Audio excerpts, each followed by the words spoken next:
Krishna education मंत्रा में आप सभी मित्रों का स्वागत है। मित्रों, आज हम लेकर के आए हैं मौलिक अधिकार को लेकर के, जो भारतीय संविधान का महत्वपूर्ण भाग है। मित्रों, मौलिक अधिकार भारतीय संविधान के भाग 3 में वर्णित किया गया है, जो अनुच्छेद 12 से लेकर के 35 तक दिया गया है।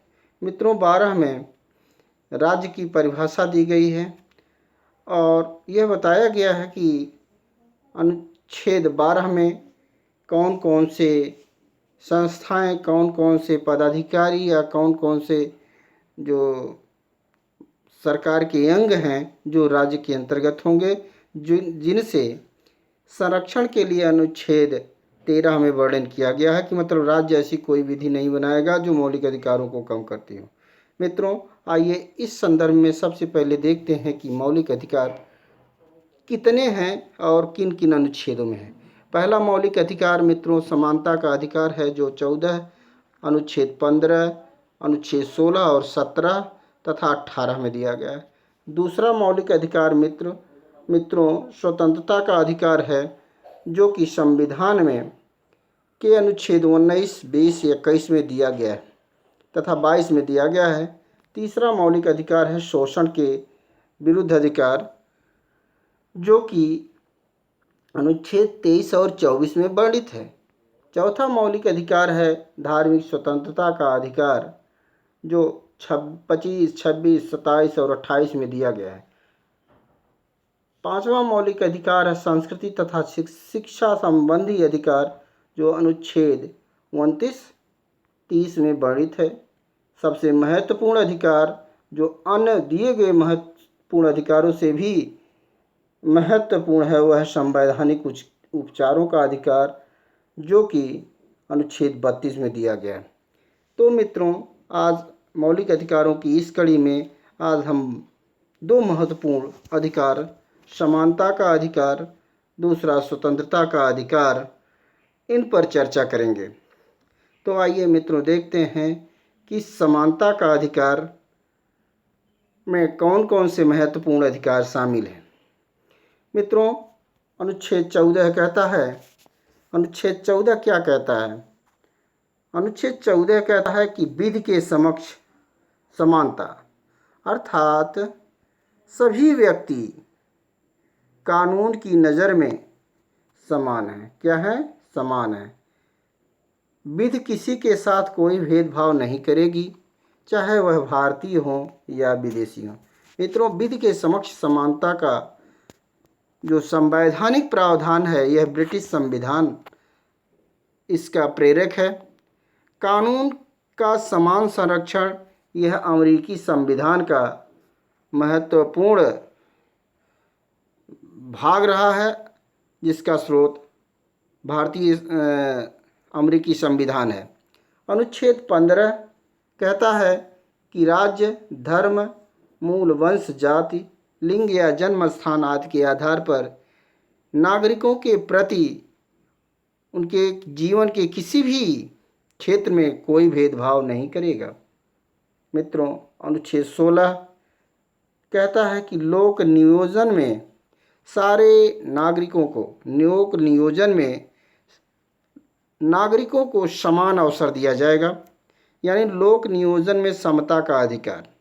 लोक नियोजन से मतलब है सरकारी नौकरियों में, और समानता का तात्पर्य यह है कि धर्म, मूल वंश, जाति, जन्म स्थान, लिंग, निवास स्थान या किसी भी आधार पर कोई भी भेदभाव राज्य द्वारा नहीं किया जाएगा, या धर्म, मूल, जाति, जन्म स्थान, लिंग, निवास स्थान, इसमें से किसी भी आधार पर किया जाने वाला कोई भेदभाव अमान्य होगा, विधि सम्मत नहीं होगा और दंडनीय अपराध होगा।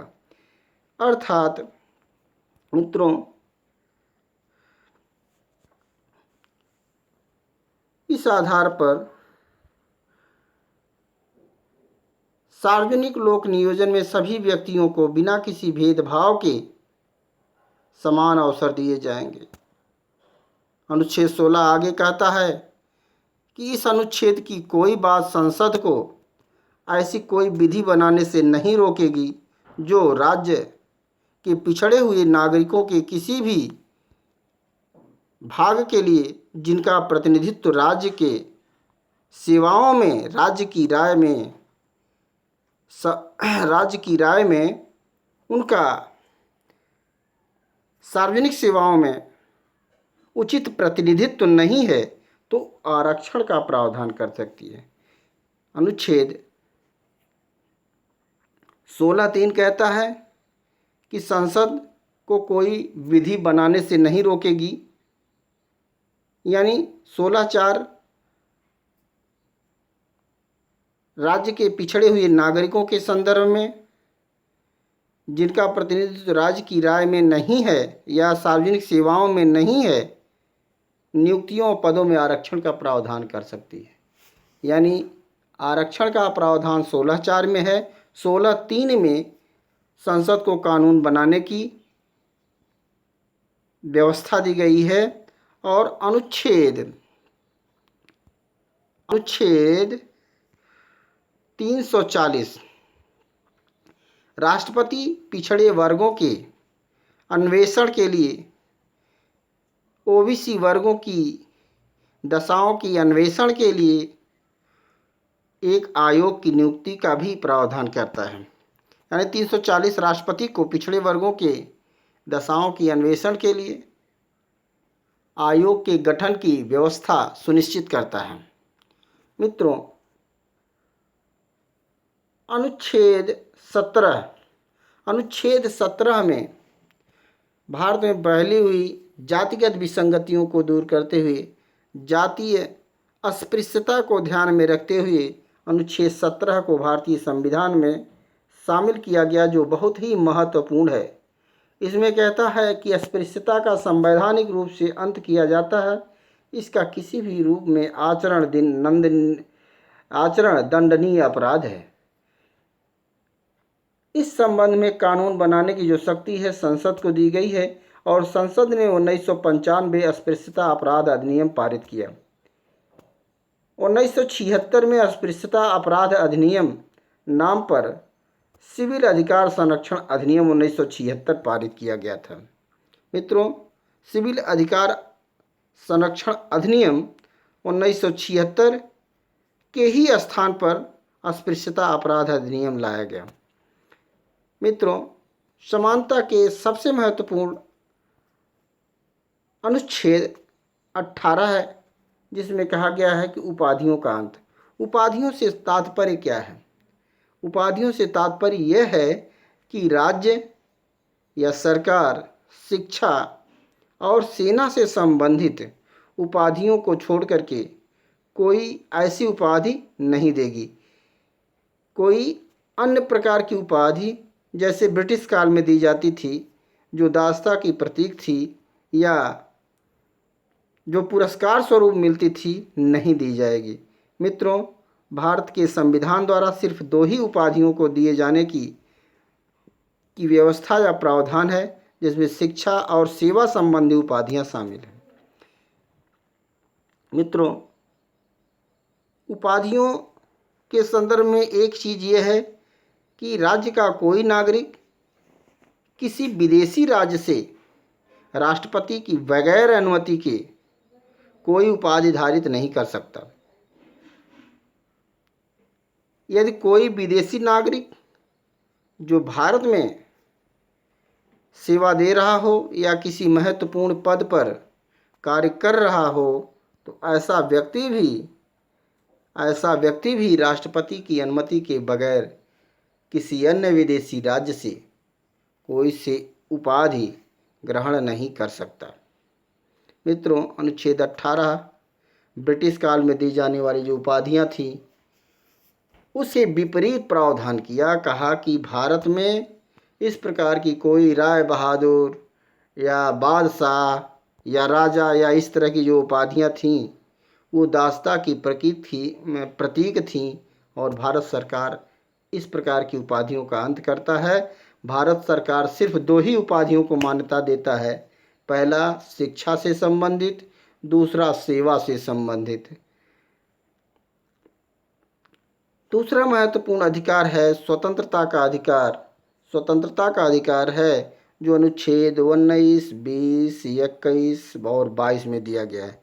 मित्रों, स्वतंत्रता जीवन का महत्वपूर्ण अंग है और बगैर स्वतंत्रता के कोई भी व्यक्ति अपने व्यक्तित्व का विकास नहीं कर सकता।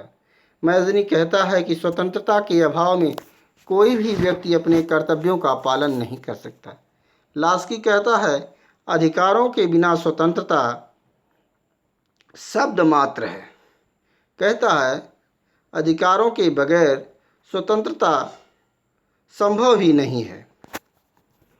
भारतीय संविधान में वर्णित चारों अनुच्छेद 19, 20, 21 और 22 व्यक्तियों के जीवन के स्वतंत्रता से संबंधित है, क्योंकि स्वतंत्रता जीवन का महत्वपूर्ण अंग है।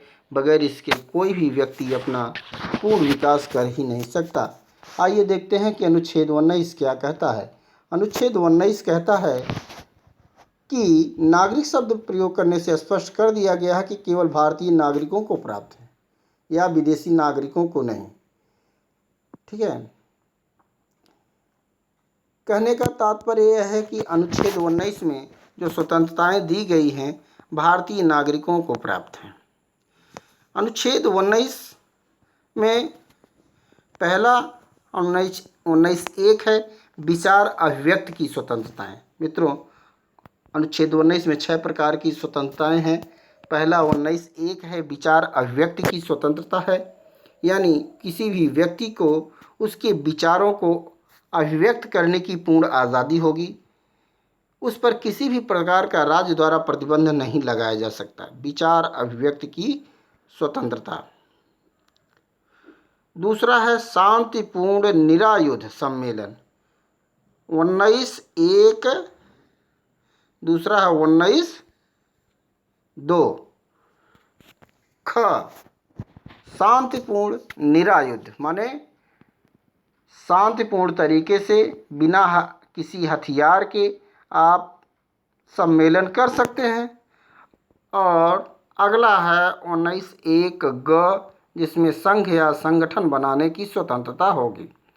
तीसरा महत्वपूर्ण अधिकार है, यानी किसी भी व्यक्ति को अपना एक संगठन बनाने की, उसके संचालन से संबंधित जो है नियम कानून बनाने की जो स्वतंत्रता होगी। चौथा महत्वपूर्ण अधिकार है अबाध संचार की स्वतंत्रता। कोई भी नागरिक देश के किसी भी कोने में कहीं भी आ जा सकता है। आगे कहता है कि 19(1)(5) कहता है कि कहीं भी आने जाने के साथ साथ बस जाने की भी स्वतंत्रता होगी।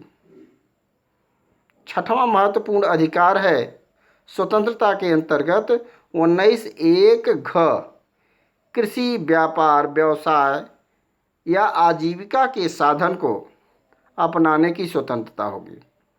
अब मित्रों, अनुच्छेद 19 में 6 प्रकार की जो स्वतंत्रताएं हैं, 19(1) क के अंतर्गत क्या है? कोई भी व्यक्ति अपने विचारों को अभिव्यक्त कर सकता है। कोई भी व्यक्ति शांतिपूर्ण निरायुध सम्मेलन भी कर सकता है, यानी अपने विचारों को व्यक्त करिए, सम्मेलन करिए, और सम्मेलन के बाद क्या कर सकते हैं आप? संघ बना सकते हैं। संघ बनाने के बाद अपने संघ के प्रसार प्रचार के लिए कहीं भी आ जा सकते हैं। कहीं भी आपके मन में रहने की, निवास करने की स्वतंत्रता हो तो आप वहाँ बस भी सकते हैं। अपनी जीविका के लिए कृषि, व्यापार या वाणिज्य या आय अर्जन या अपने इनकम के स्रोत भी आप किसी भी प्रकार के साधन अपनाते हैं, वो आय से संबंधित, व्यापार से संबंधित, व्यवसाय से संबंधित वो आप कर सकते हैं। कहने का मतलब 19(1) क विचार अभिव्यक्त की, दूसरा ख शांतिपूर्ण सम्मेलन, निरायुध सम्मेलन की, ग संघ या संगठन की, उसके बाद घ अबाध आवागमन की, संचार की स्वतंत्रता। पांचवा है निवास की स्वतंत्रता। छठा है वृत्ति या आजीविका से संबंधित व्यवसाय अपनाने की स्वतंत्रता होगी।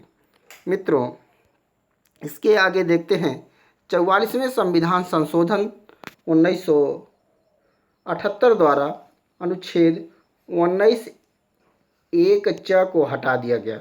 19(1) में संपत्ति का अधिकार था, उसको 20/6/79 से निष्प्रभावी कर दिया गया। 19(1) का अर्थात 19(1) में एक और स्वतंत्रता निहित कर दी गई है, प्रेस की स्वतंत्रता।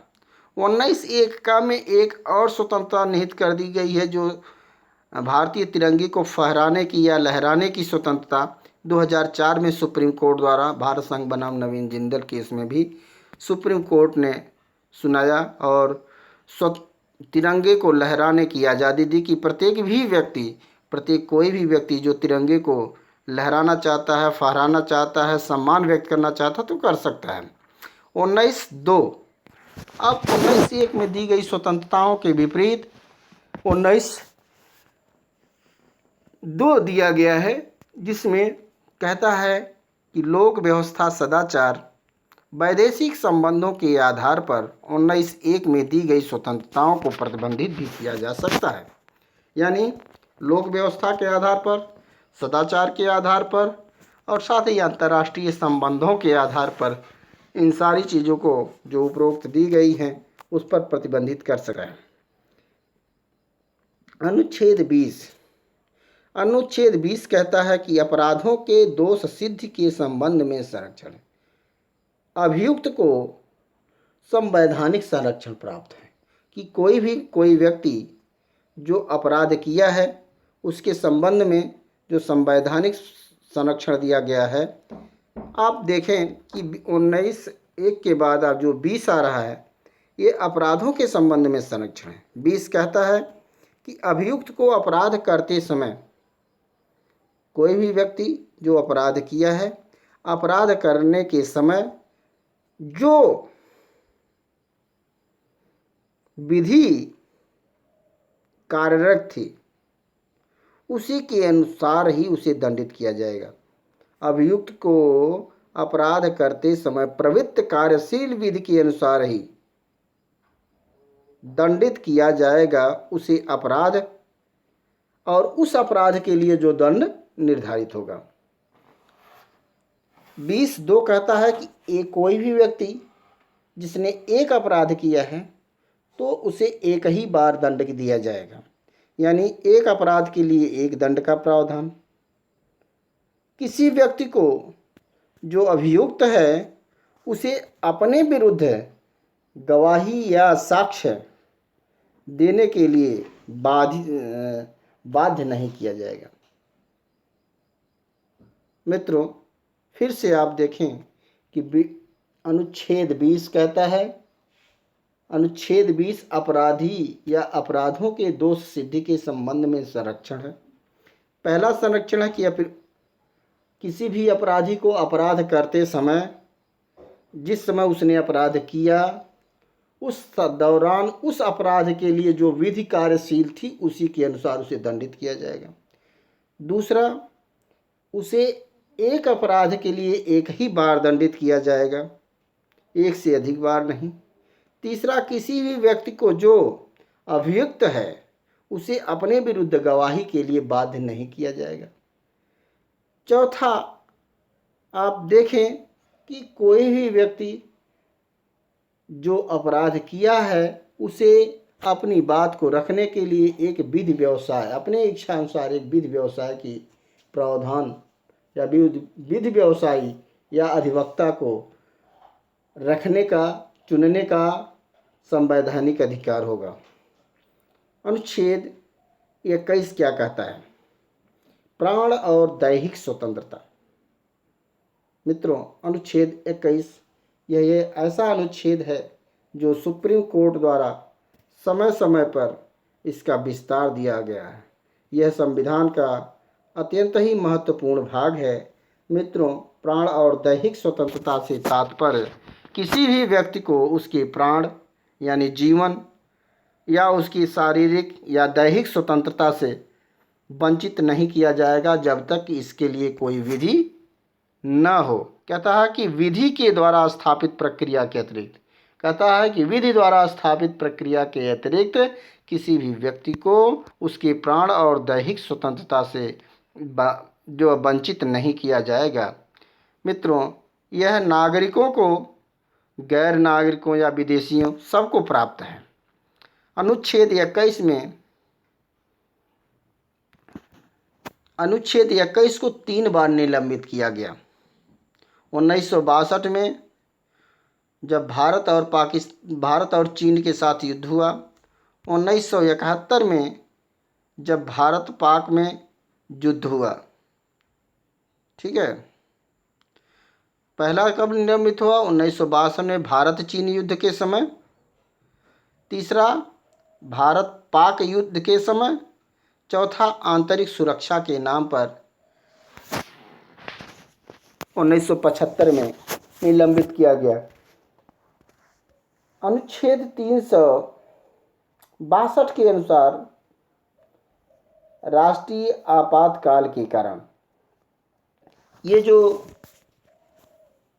तीनों युद्ध हैं या आंतरिक अशांति के आधार पर जो 3 बार अनुच्छेद 21 का निलंबन हुआ, यह राष्ट्रीय आपातकाल के समय हुआ।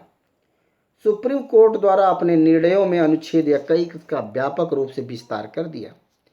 अनुच्छेद 21 के अंतर्गत विदेश भ्रमण का अधिकार हो गया, शिक्षा का अधिकार हो गया, स्वच्छ पर्यावरण का अधिकार हो गया, स्वस्थ वातावरण पर्यावरण का अधिकार, स्वास्थ्य सेवाएं प्राप्त करने का अधिकार, जीविकोपार्जन का अधिकार या निजता का अधिकार, शुद्ध जल वायु का अधिकार। मित्रों, शिक्षा समवर्ती सूची का विषय था जिस पर केंद्र और राज्य दोनों कानून बना सकते हैं। शिक्षा को अनुच्छेद 21 के अंतर्गत मौलिक अधिकारों की श्रेणी में रखा गया।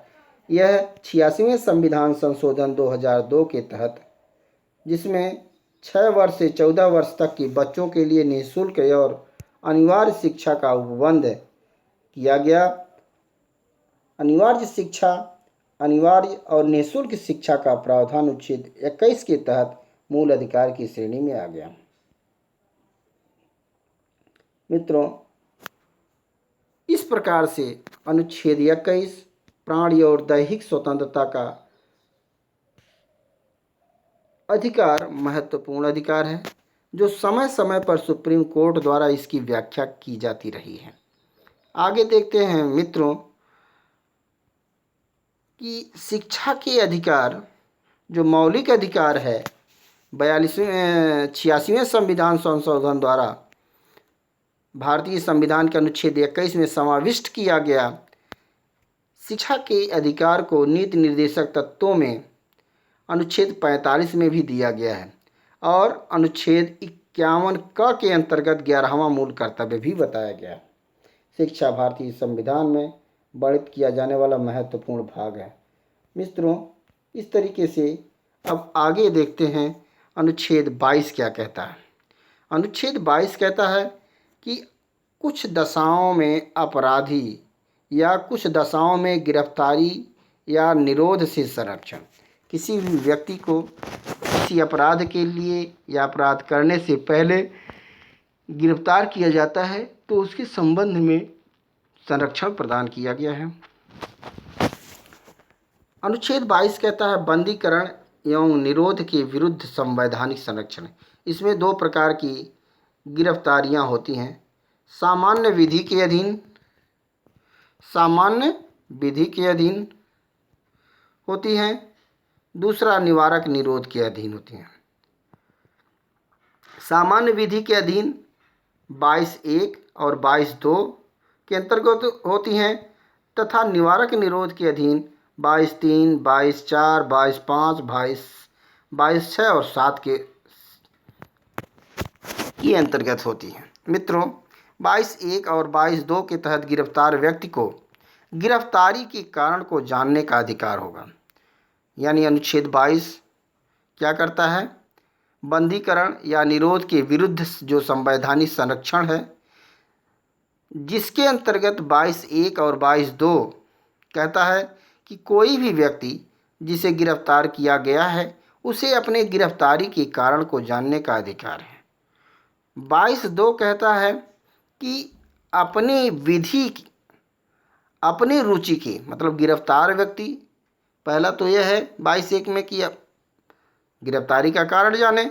दूसरा यह है कि गिरफ्तार व्यक्ति अपने इच्छानुसार विधि व्यवसायी से अपने बचाव में परामर्श लेने का अधिकार होगा। अनुच्छेद 22(3) कहता है कि गिरफ्तारी के 24 घंटे के अंदर निकटतम मजिस्ट्रेट के न्यायालय में उसे उपस्थित करना होगा, अनिवार्य होगा। और 22(4) कहता है कि गिरफ्तारी के स्थान से लेकर मजिस्ट्रेट के न्यायालय तक उसे पहुंचाने का जो समय है वो उसमें गणना नहीं की जाएगी, यानी 24 घंटे के अंदर वो नहीं होगा, माने अधिक भी हो सकता है।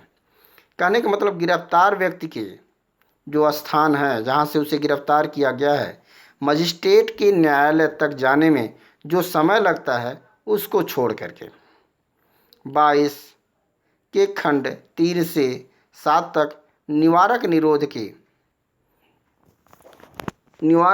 के अंतर्गत की गई गिरफ्तारी में संरक्षण का उपबंध किया गया है। इसके अंतर्गत किसी भी व्यक्ति को अपराध करने से पूर्व गिरफ्तार या निरुद्ध किया जाना निरोध कहलाता है। कहने का मतलब यह है कि पहले आपने देखा कि जैसे गिरफ्तारी के कारण को जानने का अधिकार, अपने रुचि के अनुसार विधि व्यवसायी का चयन करने का अधिकार, गिरफ्तार व्यक्ति को 24 घंटे के अंतर्गत मजिस्ट्रेट के न्यायालय में पहुंचाने का अधिकार, और उसके बाद वह टाइम जो मजिस्ट्रेट और न्यायालय के गिरफ्तारी के स्थान से बीच का जो समय है उसकी गणना नहीं की जाएगी। साथ ही साथ गिरफ्तार व्यक्ति को जो ये सुविधाएं दी गई हैं सिर्फ उन व्यक्तियों के संदर्भ में जो भारत के नागरिक हैं, लेकिन यही व्यक्ति जो शत्रु देश का है या आतंकवादी है या देशद्रोही है उस पर लागू नहीं होती कि वो अपनी रुचि के अनुसार विधि व्यवसाय कर ले या उसे गिरफ्तारी का कारण बताया जाए। तो ये सारे प्रावधान अनुच्छेद 1 से लेकर के 4 तक सिर्फ भारतीय या जो शत्रु देश का नहीं है या आतंकवादी नहीं है, देशद्रोही नहीं है पर लागू होता है। लेकिन यदि वह देशद्रोही है, आतंकवादी है तो उस पर यह प्रावधान लागू नहीं होते। फिर आगे देखिए, निवारक निरोध के अंतर्गत गिरफ्तार की गई व्यक्ति के संबंध में जो संरक्षण का उपबंध है, किसी भी व्यक्ति को जो अपराध करने से पूर्व गिरफ्तार या निरुद्ध किया जाता है वह निवारक निरोध कहलाता है। पहली चीज तो निवारक निरोध क्या है। निवारक निरोध अनुच्छेद 22 के खंड 3 से 7 तक दिया गया है।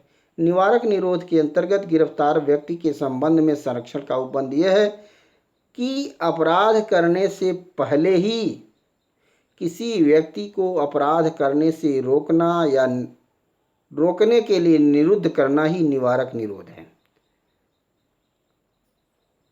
22(4) के तहत गिरफ्तार व्यक्ति के अधिकार क्या है। सलाहकार बोर्ड द्वारा पुनर्विलोकन, पहला अधिकार क्या है। 22(4) के अंतर्गत क्या है, सलाहकार बोर्ड द्वारा पुनर्विलोकन, यानी गिरफ्तार किया गया व्यक्ति या उसकी गिरफ्तारी सही है नहीं सही है, यह एक सलाहकार बोर्ड होगी जो उसका अवलोकन करेगी। गिरफ्तारी के कारण को जानने का अधिकार भी होगा। सलाहकारी बोर्ड की प्रक्रिया निवारक निरोध के अंतर्गत गिरफ्तार व्यक्ति 3 माह से अधिक निरुद्ध नहीं रखा जा सकता। पहला संरक्षण तो यह है कि निवारक निरोध के अंतर्गत कोई भी व्यक्ति यदि निरुद्ध किया जाता है तो 3 महीने से अधिक नहीं रखा जा सकता। परंतु 44वें संविधान संशोधन 1978 द्वारा यह अवधि 2 माह कर दी गई, यानी निवारक निरोध के तहत गिरफ्तार व्यक्ति को 3 माह से अधिक नहीं रखा जा सकता, परंतु 44वें संविधान संशोधन द्वारा 2 माह कर दिया गया। 22 के अधीन, अनुच्छेद 22 के अधीन 1950 में संसद द्वारा निवारक निरोध अधिनियम पारित किया गया। फिर 1969 में इसे समाप्त किया गया, लेकिन 71 में मीसा आया, maintenance of internal security act, आंतरिक सुरक्षा अधिनियम के रूप में आया, जिसे निवारक निरोध की पुनः जीवित कर दिया गया। 24 सितंबर 1984 में 24 सितंबर 1984 में राष्ट्रीय सुरक्षा अध्यादेश, नेशनल सिक्योरिटी ऑर्डिनेंस, निवारक निरोध के रूप में लाया गया। इस प्रकार से अनुच्छेद 22 के अधीन समय समय पर मीसा या एनएसए या राष्ट्र का आज जैसे कानून आते रहे। मित्रों, आज हम स्वतंत्रता, समानता और स्वतंत्रता के संबंध में मौलिक अधिकारों के महत्वपूर्ण भाग को हमने जाना, समझा, और हमें उम्मीद है कि यह वीडियो आपको ज़रूर पसंद आई होगी। तो आप इसे लाइक करें, सब्सक्राइब करें और मित्रों में शेयर करें। धन्यवाद।